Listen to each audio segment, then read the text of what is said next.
विविध भारती रेडियो मिर्ची radio platform का एक ऐसा साधन है दोस्तों जिसको लोग बहुत प्यार से सुनते थे। दोस्तों ये बात उस समय की है जब रेडियो का ज़माना हुआ करता था। दोस्तों उस समय आजकल के दौर जैसा यूट्यूब, फेसबुक, ट्विटर, इंस्टाग्राम ये सारा कोई साधन नहीं था। तब लोगों के लिए रेडियो ही एक जरिया था जिसके माध्यम से दोस्तों समाचार, बुलेटिन, खेल का प्रसारण लोग इसी से ही सुनते थे। उस समय की बात है दोस्तों जिनके पास रेडियो होता था और जो रेडियो के कार्यक्रम में भाग लेते थे अपने आप को गौरव महसूस करते थे, क्योंकि रेडियो रखना उस समय सबसे बड़ी गौरव की बात थी। हालांकि आज की दुनिया में बात करें तो रेडियो का मांग बहुत कम हो गया है, क्योंकि दोस्तों आज की दुनिया में यानी कहे तो मॉडर्न युग आ गया है जिसमें टेक्निकल बहुत सारे साधन आ गए हैं जिसके माध्यम से रेडियो की मांग कम हो गई है। फिर भी दोस्तों आज गांव के दूर दूर बैठे कोने कोने के लोग यानी आज भी रेडियो के समाचार सुनने और क्रिकेट का लाइव प्रसारण सुनने के लिए इस्तेमाल करते हैं। तो दोस्तों आज की वीडियो में हम बात करने वाले हैं कि रेडियो का निर्माण कैसे हुआ, रेडियो के आखिर खोज किसने किया, रेडियो का प्रसारण भारत में कब से शुरू हुआ और रेडियो के प्रसारण में किन किन व्यक्तियों का योगदान रहा। तो दोस्तों आज की वीडियो में बहुत सारी ज्ञान की बातें सीखने को मिल सकती है। तो दोस्तों इसलिए वीडियो को आप लोग लाइक कर दीजिए, दोस्तों के साथ शेयर कर दीजिए और चैनल को अभी तक सब्सक्राइब नहीं किए हैं मेरे दोस्त तो चैनल को सब्सक्राइब कर लीजिए। चलिए दोस्तों वीडियो को स्टार्ट करते हैं। तो दोस्तों सबसे पहले यह जान लीजिए कि रेडियो के आविष्कार के पीछे सिर्फ किसी एक इंसान का हाथ नहीं बल्कि कई सारे वैज्ञानिकों का अलग अलग समय पर अपनी थ्योरी और कॉन्सेप्ट पर काम किया, तब जाकर हमारे हाथ में रेडियो नामक डिवाइस आया। यह डिवाइस इलेक्ट्रोमैग्नेटिक वेव पर काम करता है जिसे खोजने का सबसे पहले काम British scientist James clerk Maxwell ने किया था। हालांकि मैक्सवेल इन इलेक्ट्रिक मैग्नेटिक वेव्स की एग्जैक्ट थ्योरी नहीं दे पाए, जिनके बाद ब्रिटिश के साइंटिस्ट ओलिवर हेविसाइड ने इसको खोज को आगे बढ़ाया, लेकिन वे भी इनको पूरा तरह से समझ नहीं पाए। ओलिवर के बाद हेनरिच रोल्ड्स हर्ट्ज ने इन इलेक्ट्रोमैग्नेटिक वेव्स पर काम करना शुरू किया और सालों तक मेहनत के बाद उन्हें इनमें सफलता मिल गई। उन्होंने इलेक्ट्रोमैग्नेटिक वेव से जुड़े उन सभी सवालों का जवाब दिया जिसमें उस समय के साइंटिस्ट नहीं खोज पाए थे। हर्ट्ज ने इस खोज के बाद इलेक्ट्रोमैग्नेटिक वेव्स के ऊपर एक किताब लिखी जिनमें वेव्स को लेकर कई खोज के बारे में विस्तार से जानकारी दी। उस किताब के आने के बाद दुनिया भर में एक्सपर्ट ने उसको पढ़ा और जिनमें जगदीश चंद्र बसु भी एक थे। उस किताब को पढ़ने के बाद साल 1851 में इसी एक्सपेरिमेंट की वजह से बहुत से लोग रेडियो का आविष्कार का श्रेय उन्हें ही देते हैं, जबकि बच्चे के स्कूली किताबों में रेडियो के आविष्कार के रूप में मैरकोनी को पढ़ाया जाता है। दरअसल एक तरफ जहां जगदीश चंद्र बसु इलेक्ट्रोमैग्नेटिक वेव को लेकर एक्सपेरिमेंट कर रहे थे, वहीं दूसरी तरफ इटली में गुग्लिएल्मो को ही ऑफिशियल रेडियो का आविष्कार मानते हुए यूएसए पेटेंट रिकॉर्ड के अनुसार मार्कोनी ने रेडियो का आविष्कार किया था। इसी साल उन्होंने रेडियो के आविष्कार के रूप में अपना नेम पेटेंट करवाया कहा जाता है। जबकि मार्कोनी लगभग 20 साल के थे तब उन्होंने हेनरिच रेडोल्फ द्वारा खोजी गई रेडियो वेव्स के बारे में पता चला।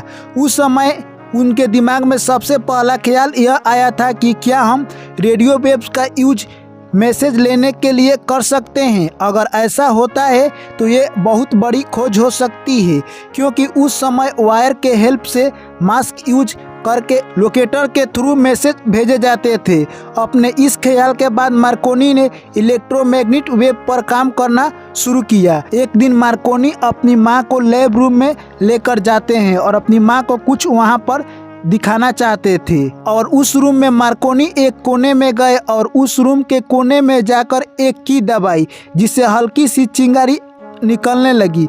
यह फिर अचानक रूम में उन्हें 30 फीट की दूरी पर रखी एक घंटी बजने लगी बिना किसी वायर के हेल्प से। इतनी दूरी पर रखा रेडियो वेव के साथ घंटी बजना एक बहुत बड़ी अचीवमेंट थी, लेकिन मार्कोनी तो इसे भी कुछ बड़ा करने की सोच रखते थे।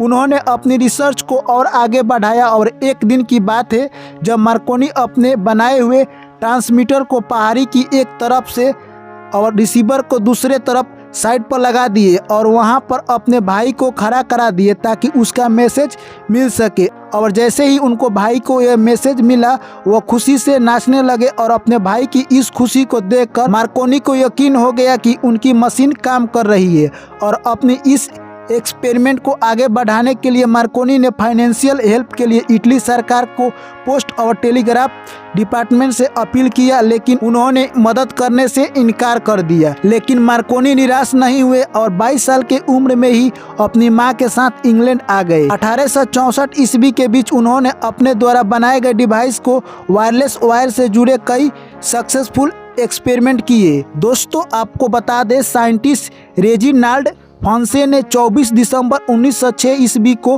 रेडियो ब्रॉडकास्टिंग के थ्रू मैसेज भेजकर रेडियो की शुरुआत की थी। उस समय रेजिनाल्ड ने वालियन बजाकर उस धुन को रेडियो वेव्स के थ्रू अटलांटिका ओशन में तैर रहे शिप्स तक पहुंचाया था। उसके बाद रेडियो का यूज मैसेज के एक जगह से दूसरी जगह पहुंचाने के लिए नेवी में होने लगा। हालांकि बाद में फर्स्ट वर्ल्ड वॉर के समय रेडियो को इस्तेमाल को इनलीगल बताया गया और इसे इस्तेमाल पर पाबंदी लगा दी गई, लेकिन बाद में इसकी यूटिलिटी को देखते हुए BBC जैसी कई बड़ी कंपनियां ने पॉडकास्टिंग के लिए रेडियो का यूज करना शुरू कर दिया। अगर आपने भारत की बात करें तो यहाँ सबसे पहले 1924 ईस्वी में मद्रास प्रेसिडेंट क्लब रेडियो को लेकर आया था। इस क्लब ने साल 1927 ईस्वी में रेडियो के थ्रू ब्रॉडकास्टिंग का काम किया, पर बाद में आर्थिक परेशानियों की वजह से मद्रास क्लब ने ब्रॉडकास्टिंग का काम बंद कर दिया, जिसके बाद साल 1927 ईस्वी में बॉम्बे के कुछ बड़े बिजनेसमैन ने मिलकर बॉम्बे और कोलकाता में एक इंडियन ब्रॉडकास्टिंग कंपनी की शुरुआत की। 1932 आते आते इस कंपनी की जिम्मेदारी भारत सरकार ने ले ली। इंडियन ब्रॉडकास्टिंग सर्विस नाम का डिपार्टमेंट शुरू किया, जिसका साल 1936 में नाम बदलकर ऑल इंडिया रेडियो रख दिया गया। दोस्तों रेडियो ने भारत में आज़ादी में भी अपना अहम भूमिका निभाई है। आपको बता दें, दरअसल 1942 में नेशनल कांग्रेस रेडियो की ब्रॉडकास्टिंग शुरू की थी। तभी स्वतंत्रता आंदोलन में अपनी महत्वपूर्ण भूमिका निभाने वाले महात्मा गांधी जी ने इसी रेडियो स्टेशन में अंग्रेजों भारत छोड़ो का ब्रॉडकास्टिंग किया था। यही नहीं, नेताजी सुभाष चंद्र बोस ने भी स्वतंत्रता आंदोलन के समय तुम मुझे खून दो मैं तुम्हें आज़ादी दूंगा का पावरफुल नारा रेडियो के थ्रू जर्मनी में दिया था। भारत की आज़ादी के बाद साल 1957 ऑल इंडिया रेडियो का नाम बदलकर आकाशवाणी रख दिया गया।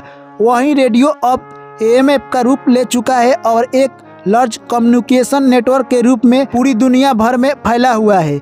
दोस्तों दुनिया का सबसे पहला रेडियो स्टेशन साल 1918 ईस्वी में न्यूयॉर्क के हाई ब्रिज इलाके में द फॉरेस्ट नाम से शुरू किया गया था, लेकिन बाद में पुलिस ने इसे गैर कानूनी कहकर इसको बंद करवा दिया। हालांकि बाद में नवंबर 1920 ईस्वी में नेवी ने रेडियो डिपार्टमेंट में काम कर चुके फ्रैंक कोनार्ड ने कानूनी तौर पर रेडियो स्टेशन की शुरुआत करने की इजाज़त मिल गई और इस तरह से रेडियो पर लगी रोक को हटा दिया गया। तो दोस्तों ये रहा रेडियो का कुछ इतिहास, जिसमें बहुत सारे वैज्ञानिकों का योगदान रहा है। तब आज हम जाकर दोस्तों यानी रेडियो के माध्यम से ब्रॉडकास्टिंग यानी कहे तो न्यूज और संदेश सुन रहे हैं, जो कि उस समय के लिए एक सपना था। तो दोस्तों ये वीडियो आप लोगों को कैसा लगा कमेंट करके हमें जरूर बताएं। वीडियो को लाइक करें, दोस्तों के साथ शेयर करें, चैनल को सब्सक्राइब करें। चलिए आपसे मिलते हैं फिर अगली वीडियो में, तब तक के लिए सभी साथियों को मेरा प्यार भरा नमस्कार। जय हिंद, जय भारत।